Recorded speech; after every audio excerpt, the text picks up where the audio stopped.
Halo pemirsa Metro TV Lampung, kembali bersama saya Nana Hasan akan menemani Anda selama 30 menit ke depan untuk membahas tajuk dan berita apa saja yang publish juga hits di 4 platform Lampung Post Group. Saat ini sudah bersama saya Mustan Basran, Kadip Pemberitaan Harinom Lampung Post. Tapi sebelum masuk untuk membahas tajuk kali ini, terlebih dahulu kita akan menyaksikan video editorial berikut ini.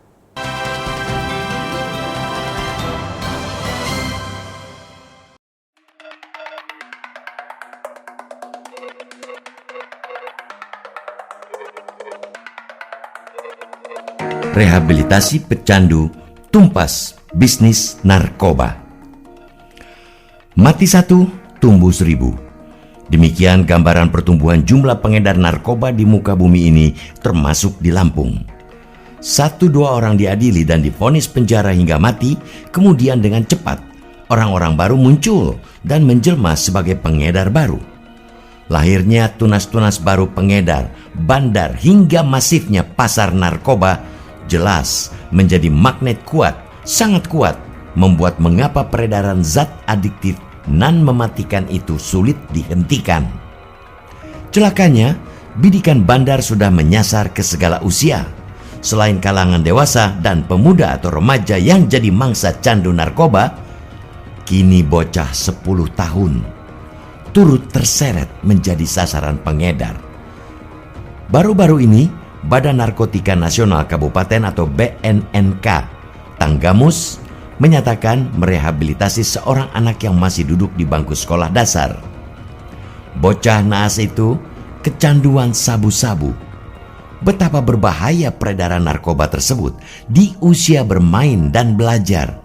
Anak itu malah harus menjalani hidup nan berat untuk pemulihan.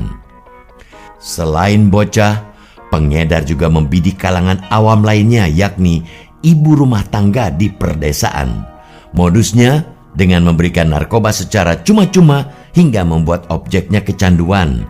Keluguan dan kepolosan kelompok awam justru dimanfaatkan pengedar untuk mengekspansi bisnis keji ini.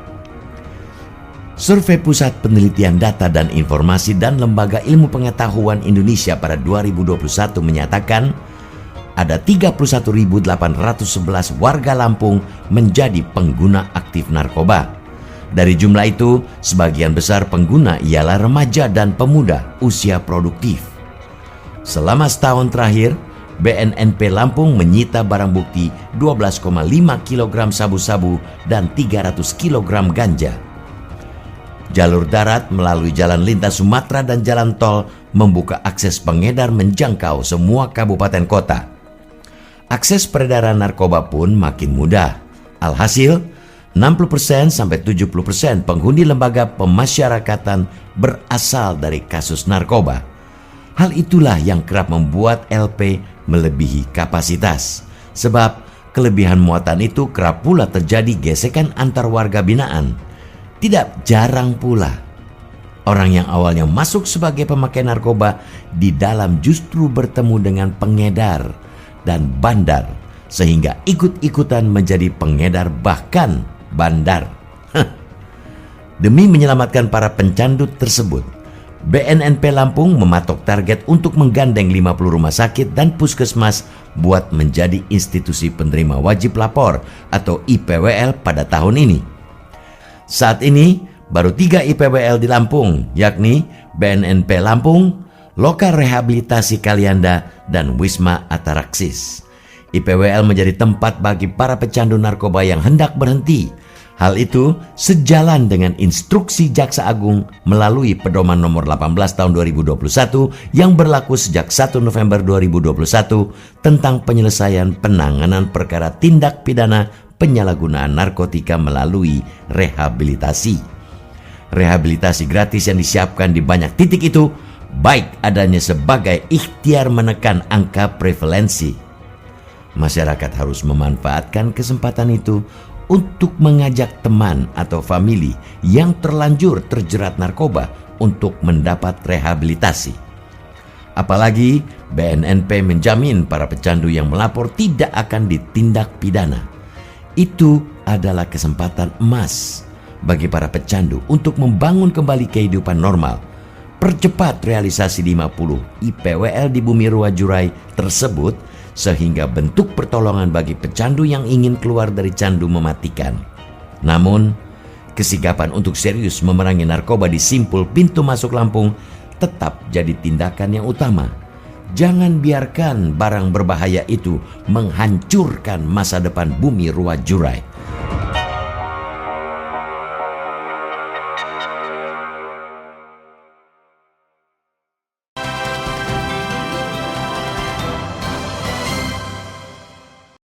Oke Bang Aan, apa yang menjadi bahasan untuk tajuk Lampung Pas kali ini? Lampung kali ini menyoroti tentang kita rehabilitasi pecandu ya.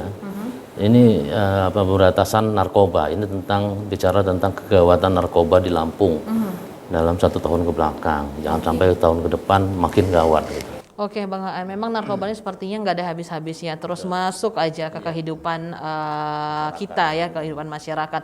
Bahkan sekarang tidak mengenal usia dimanapun, nah seperti itu. Memang kegawatan narkoba yang ada di Provinsi Lampung saat ini sudah segawat apa Bang Aan? Nah jadi narkoba memang sudah mulai masuk, ternyata sudah mulai masuk ke pelosok desa ya. Kemudian menjangkau anak-anak bahkan. Kasus terakhir itu ada anak 10 tahun. Dia terpaksa harus direhabilitasi karena dia menjadi pecandu narkoba. Kemudian dia juga sebagai kurir. Jadi sekarang para pengedar itu, para bandar narkoba itu sudah mulai menggunakan anak untuk mengirim barang ilegalnya kemana-mana untuk dijual. Itu kan khawatirnya seperti itu. Kemudian ada lagi dalam 1 tahun terakhir itu ada 12,5 kg sabu-sabu dan 300 kg ganja disita. Artinya kan memang sudah berapa banyak tuh yang masuk ke Lampung, itu baru yang disita. Belum lagi yang memang sudah beredar dan tidak sempat disita lagi kan gitu. Sampai akhirnya di LP itu catatan dari BNN itu di LP itu 50 sampai 60% warga binaan LP itu ada kasusnya narkoba. Ini kan kita khawatir benar. Artinya harus dicari benar jalan apa sebenarnya untuk memberantasnya ini. Oke, jadi memang 50 sampai 60-70 bahkan ya. 10% untuk penghuni lapas adalah kasus narkoba. Nah, seperti itu Bang Aan. Nah, Bang Aan, ini kan sebenarnya udah ratusan kilogram jadi dari berbagai jenis narkoba disita di Provinsi Lampung. Tapi belum lagi mungkin lebih banyak lagi yang sudah beredar. Jadi kacamata atau dari pandangan Bang Aan atau Lampung, Pak, sebenarnya ini apakah di sini terselip oknum yang ikut membantu dalam memasukkan narkoba ke Provinsi Lampung ini seperti apa Bang Aan? Jadi tidak menutup kemungkinan ya ada oknum-oknum itu, oknum apapun gitu. Terutama yang paling dikhawatirkan adalah oknum aparat keamanan, terutama yang langsung membidangi misalnya kepolisian, kejaksaan, pengadilan bahkan lembaga pemasyarakatan. Ini kan bahaya ini kalau udah kayak gini. Gitu. Apalagi indikasinya jelas. Ternyata ada beberapa kasus peredaran gelap narkoba itu yang di remote atau dikendalikan dari dalam lapas, dalam LP. Artinya kan memang kok bisa seperti ini kan gitu.